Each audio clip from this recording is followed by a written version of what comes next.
jugging the bricks, don't for the licks. Need a rubber band and pocket don't fit. Nigga, we stick, whole bad and thick. Ass so foul, the fuck with 2 pigs. She screamed, Tasmiko's the best. Yo, y'all already know what's up. It's your boy Tasmiko in the cut. And man, we're back with another Messi video. Messi is a dog.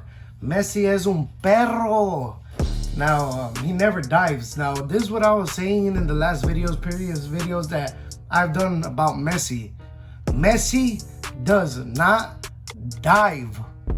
He's the smartest person on the pitch and he does not dive. You feel me? But shout out to, what's his name? Geising 1860? Is it Geising 1860? Something like that. It's going to be on the screen somewhere around here. You guys can see for yourselves, but shout out to him. He told me about this one. So, you know, he said I was going to like it. Let's see. Let's see if he's right. Am I going to like it? Am I not? But before we even start this shit, smash the like button, subscribe, turn on post notifications, do all that. Share this video to 2 other people, you know, help the channel grow. Support your boy. Come on now. You gotta support your boy. But like always, I got my blunt. I'm smoking all the Dutch right now. Let's get this shit though. No more talking. Let's get it. The quick answer is because of my daughter. I don't think. No, this wasn't copyrighted. Because my family is from Catalonia. But if I had to answer with honesty why I'm still here in Barcelona in these awful and boring times, it would be because by train I'm 40 minutes away from the best football in history. I mean, if my wife and daughter decided to go live in Argentina right now, I would divorce and stay here, at least until the Champions League final.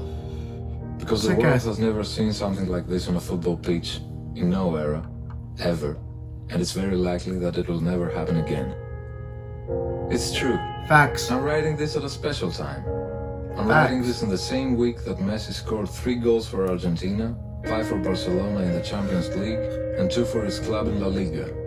10 goals in 3 games for 3 different competitions. That's crazy as shit. The Catalan press doesn't talk about anything else.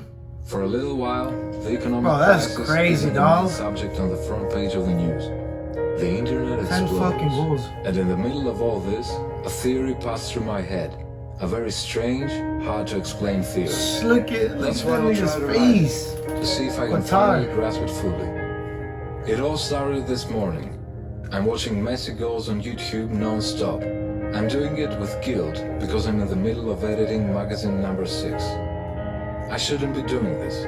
By chance, I click on a compilation of clips I've never seen before. I think it'll be one more video like thousands and thousands, but I soon realize it is not. The clips are not Messi goals, his best runs, nor his assists. It's a strange compilation. The video shows hundreds of clips, 2 or 3 seconds long each, in which Messi gets tackled fiercely and doesn't fall to the ground. He doesn't dive or whine, he doesn't try to win a free kick or a penalty. In each frame, he keeps his eyes on the ball while he struggles to find balance. He makes supernatural efforts to keep the game going, even if the opposite defender deserves a yellow card. It is a compilation of relentless kicks, obstructions, stumps and cheating, reckless tackles and shirt grabbing. I've never seen them all together. He runs with the ball and receives a kick in the tibia, but keeps going. He gets hit in the ankles, stumbles and keeps going. He gets his shirt grabbed and pulled by a defender. He frees himself and keeps going. Suddenly, I was stunned. I'm telling you, bro, even when he falls, he gets right back up. Some people just stay on the ground. He continues to play, man. I realized that Messi's eyes are always concentrated on the ball, and not on the sport, nor on the context. Football today, for real, that's one thing I've always noticed too. If y'all notice, once he falls and stuff like that, you'll never see him look anywhere. His eyes is always on the ball, no matter what's going on. His eyes is always on the ball. It seems like he doesn't understand anything about football or that shit's crazy, bro. It seems like he's in a trance, hypnotized. He only wants the ball in the net. He doesn't care about the sport, nor the result, nor the laws. You have to look carefully into his eyes to understand it. He squeezes them as if struggling to read a subtitle. He focuses on the ball, and he wouldn't lose sight of it, not even if he was stabbed. Where have I seen that look before? It looked familiar to me, that gesture of introspection. I paused the video, zoomed into his eyes, and then I remembered. The eyes of Totin when he was going crazy for the sponge. When I was a child, I had a dog called Totin. Nothing moved him. He wasn't an intelligent dog. When thieves broke into the house, he just looked at them while they carried the TV away. The doorbell rang, and he didn't seem to have heard it. I puked, and he didn't come to lick it. But when somebody, my mother, my sister, myself, grabbed a sponge, a yellow sponge to wash the dishes, Totin went mad.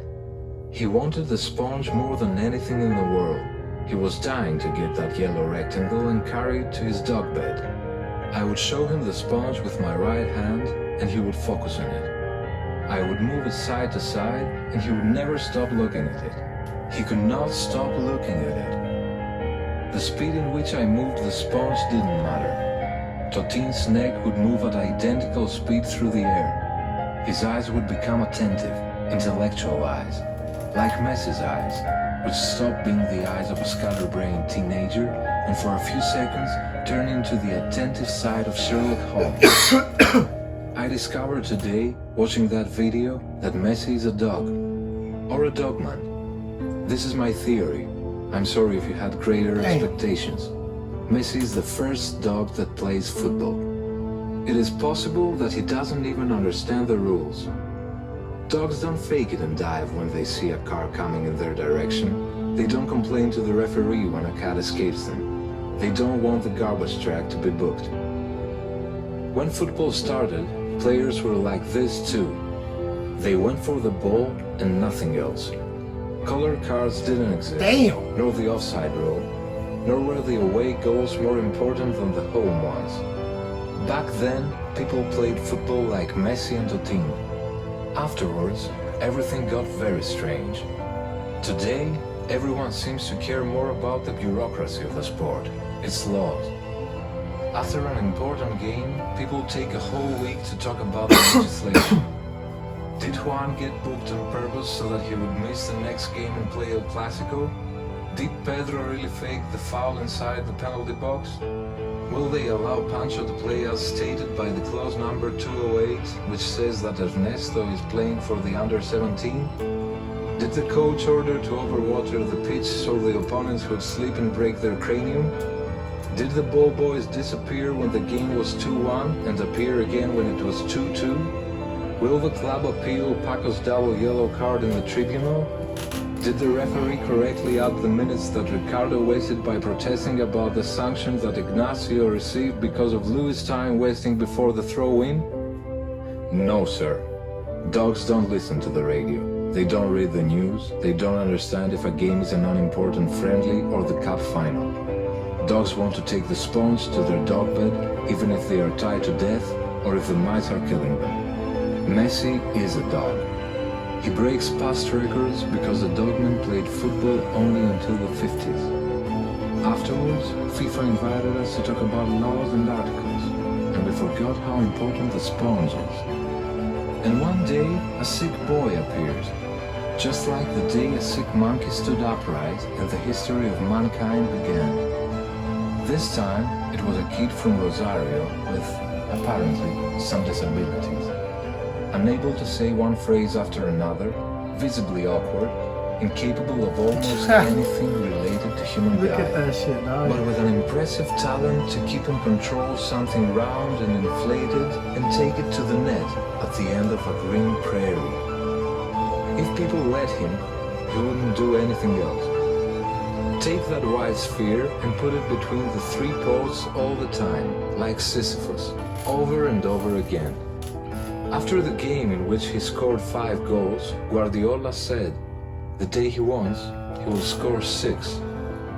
It wasn't a compliment, it was the objective expression of the symptoms. Lionel Messi is a sick man. It's a strange illness that moves me. He's Because literally I only love the competing with team, himself, and now dog. Messi is the last dogman. All the records he's trying to And to beat, watch that he's already beat him. detail, He's literally to just see trying to it beat evolve every his own Saturday, records, bro. That's why I'm still in Barcelona. That's crazy. Even though I'd prefer to be living somewhere else.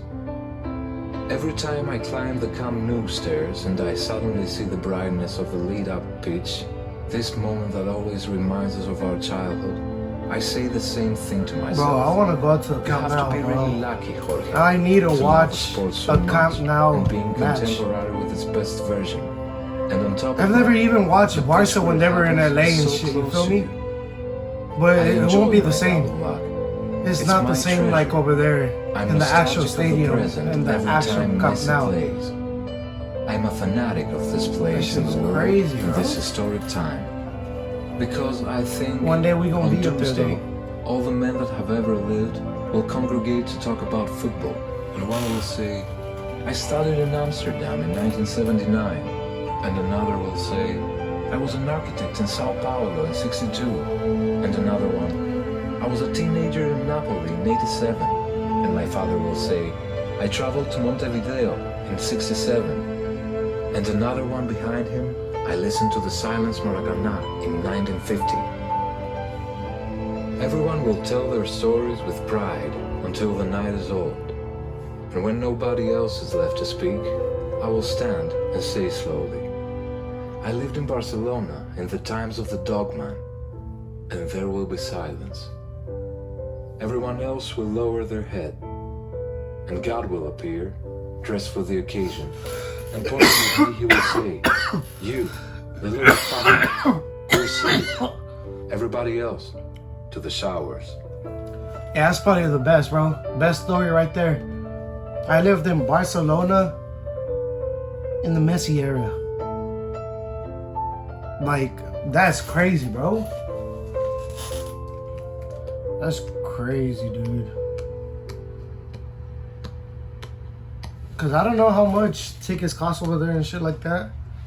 But I feel like people be going there every time they play, you know? When they're big ass fans of Barca, especially a club like that. Bro, there's no way you don't want to go every fucking day, you feel me? Every night that they play, which is crazy, bro. Messi's one of a kind. He's not from this planet. He's a GOAT. He's the GOAT, the best player ever to play this game. You know, shit. I ain't gonna argue with you guys because I don't really care. I already know what I know. I'm grown enough to know what I know. You feel me? But shit, this shit's gonna be in the description down below if y'all wanna watch it for yourselves, man. Other than that, it's been your boy Tasmiko. Deuces. Popping the perk in the Xanax, niggas shooting at me, dodging like Matrix. You hung got raided, winning like Vegas, fucking bitches every night.